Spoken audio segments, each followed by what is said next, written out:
అనంతపురం జిల్లా విద్యాశాఖ అధికారులు విద్యార్థుల మధ్యాహ్న భోజన నాణ్యతను ఏమాత్రం పట్టించుకోవడం లేదు. విద్యార్థులకు కుళ్ళిన గుడ్లు, కాలం తీరిన చిక్కీలు సరఫరా చేసిన ప్రధానోపాధ్యాయులు గుత్తేదారులను ప్రశ్నించడం లేదు.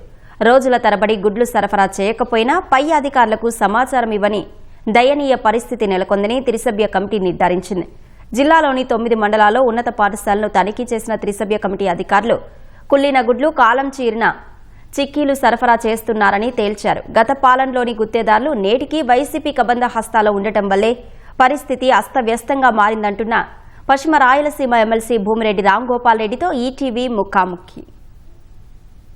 ప్రభుత్వ పాఠశాలల్లో పేద విద్యార్థులకు పౌష్టికాహారం అందించడానికి రాష్ట్ర ప్రభుత్వం కోట్ల రూపాయలు ఖర్చు పెడుతూ ఉంది. అయితే గుత్తేదారుల నుంచి ఈ పౌష్టికాహారము అందుతుందా లేదా అన్నది ప్రశ్నార్థకంగా మారింది. అధికారులు మొత్తం పర్యవేక్షణ చేయాల్సిన విద్యాశాఖ అధికారులు కనీసం పట్టించుకున్న పాపాన పోలేదు. దాదాపు 6 నెలల క్రితం 3 జిల్లాల ఎమ్మెల్సీ అంటే పశ్చిమ రాయలసీమ ఎమ్మెల్సీ రాంగోపాల్ రెడ్డి చాలా పాఠశాలలు తిరిగి అక్కడ అందుతున్న పౌష్టికాహారము, మధ్యాహ్న భోజన పథకాన్ని పరిశీలించారు. ఆ తర్వాత కలెక్టర్కు ఫిర్యాదు చేయడం జరిగింది. తర్వాత కలెక్టరు 3 జిల్లా అధికారులతో ఒక కమిటీ వేశారు. కమిటీ నివేదిక ఇచ్చింది. దాని వివరాలు ఏంటి అనేది అడిగి తెలుసుకుందాం. అన్న చెప్పండి, మీరు దాదాపు 6 నెలల క్రితము కొన్ని పాఠశాలల్లో పరిశీలించారు. అసలు అప్పుడు ఏమి మీకు గుర్తించారో అక్కడ ఉన్న లోపాలను వాటిని? అనంతపురం జిల్లాలోని 8 నియోజకవర్గాల్లో గాను 9 ఉన్నత పాఠశాలను పరిశీలించడం జరిగింది. గుడ్ల సరఫరా అత్యంత దయనీయంగా సరఫరా చేయడం చెప్పి గుర్తించడం జరిగింది. కొన్ని స్కూళ్ళల్లో అయితే 1 నెల రోజుల పాటు అంటే జూన్లో స్కూలు తెరిచినప్పటి నుంచి సంక్రాంతి సెలవుల మధ్య కాలంలో 30 రోజుల పాటు గుడ్లే సరఫరా చేయని పరిస్థితి ఉంది. కొన్ని స్కూళ్ళల్లో అవుట్ డేట్ అంటే ఎక్స్పైరీ డేట్ అయిన చిక్కీలను కూడా ఇవ్వడం జరిగింది. అంతేకాకుండా గుడ్లు కూడా పరిమాణం 50 గ్రాములు గుడ్లు ఇవ్వాల్సి ఉంటే 30 గ్రాములు 35 గ్రాములు ఇవ్వడము, ఇవన్నీ కూడా ఇవ్వడం జరిగింది. దీనంతటికి కూడా కారణం జిల్లా విద్యాశాఖ అధికారులు కానీ, సర్వశిక్ష అధికారులు కానీ, స్కూల్ మేనేజ్మెంట్ ఎవరైతే ప్రధానోపాధ్యాయులు ఎవరైతే ఈ పర్యవేక్షణ చేస్తున్నారో వీళ్ళకు సంబంధించిన సమాచారాన్ని ఇవ్వకపోవడమే ఇవన్నీ కూడా పొరపాట్లు. చాలా మంది కంటే గుడ్ల మీద ప్రతిరోజు సరఫరా చేసే గుడ్ల మీద కలర్ ఉండాలా, 50 గ్రాముల నాణ్యత ఉండాలా, ఎక్స్పైరీ డేట్, ఇవన్నీ ఏమి ఆ పరిణామాలు ఆ పరిస్థితులకు సంబంధించి సరైన పాఠశాలకు కూడా సరైన సర్క్యులర్స్ కానీ మెమోస్ కానీ ఇవ్వనందున గుడ్లు ఇస్తారు మేము తీసుకుంటామనే పరిస్థితి పోయింది. దాదాపు 9 స్కూళ్ళల్లో చూసినప్పుడు ప్రతి స్కూల్లో కూడా కాంట్రాక్టర్ అవినీతి అక్రమాలు పరాకాష్ఠలు ఉన్నాయని చెప్పడం జరిగింది. అంటే ఈ జిల్లాలో ఉండే వేలాది పాఠశాలలు అన్నీ కూడా సమగ్రంగా పరిశీలిస్తే ఇంకా పెద్ద డొల్లతనము బయటపడుతుంది. ఈ జిల్లా అధికారులు, త్రిసభ్య కమిటీ జిల్లా అధికారులు ఏమని నివేదిక ఇచ్చారు?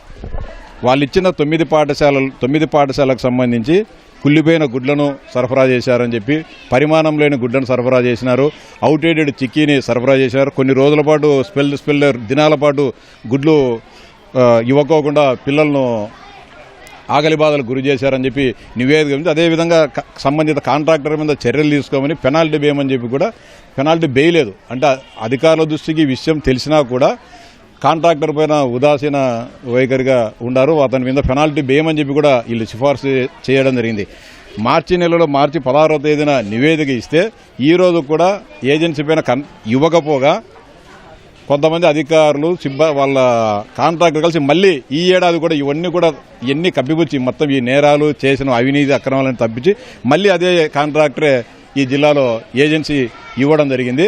అంటే మొత్తం అంతా ఎస్ఎస్ఏలో ఉండే అధికారులు కానీ, ఇక్కడ ఉండే ఉండే అధికారులు కానీ అంతా కుంభకే ఏజెన్సీకి కొంబగాడింది. ఇప్పుడు కూడా పరిశీలిస్తే ఇంత చర్యలు తీసుకుంటా ఉన్నా కూడా ఇప్పుడు ఈ పాఠశాలలో, ఈ అనంతపురం ఉన్నత పాఠశాలలో మనం పరిశీలించినప్పుడు 30 గ్రాములు 35 గ్రాముల గుడ్లే సరఫరా చేయడం జరుగుతుంది. ఈ విషయాన్ని కూడా జిల్లా కలెక్టర్ గారి దృష్టికి, రాష్ట్ర ఉన్నతాధికారుల దృష్టికి, గౌరవ విద్యాశాఖ దృష్టికి ఖచ్చితంగా తీసుకోబోతాం.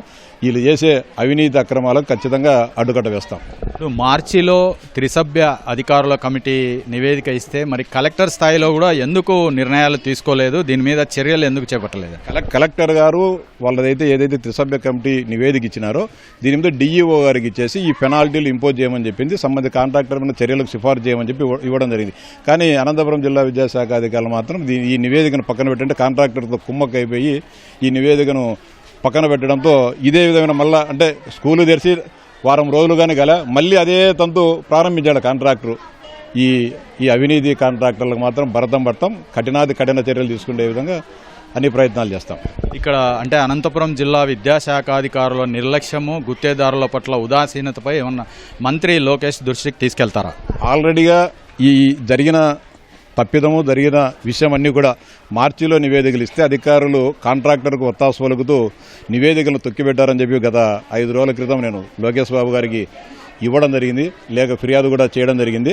కానీ ఆ కాంట్రాక్టర్లు ఏంటంటే గత వైకాపా ప్రభుత్వం నుంచి వారి కబందాస్తాలోనే అనేక శాఖలు వాళ్ళ కంట్రోల్లోనే నడుస్తున్నాయి. కాబట్టి ఖచ్చితంగా ఇలా కబందాస్తాల నుంచి ఈ జిల్లా విద్యాశాఖను విముక్తి చేస్తాం, ఉమ్మడి అనంతపురం జిల్లాను. ఇది జిల్లాలో మొత్తం కుళ్ళిన గుడ్లు చిక్కి సరఫరా చేయకపోయినా కాలం తీరిన చిక్కీలు సరఫరా చేసిన జిల్లా విద్యాశాఖాధికారులు ఏమాత్రం పట్టించుకోవడం లేదని, దీని మీద మరోసారి మంత్రి లోకేష్కు ఫిర్యాదు చేస్తానని చెప్పి ఎమ్మెల్సీ రామ్ గోపాల్ రెడ్డి చెప్తున్నారు. కెమెరా పర్సన్ నారాయణతో లక్ష్మీప్రసాద్, అనంతపురం నుంచి.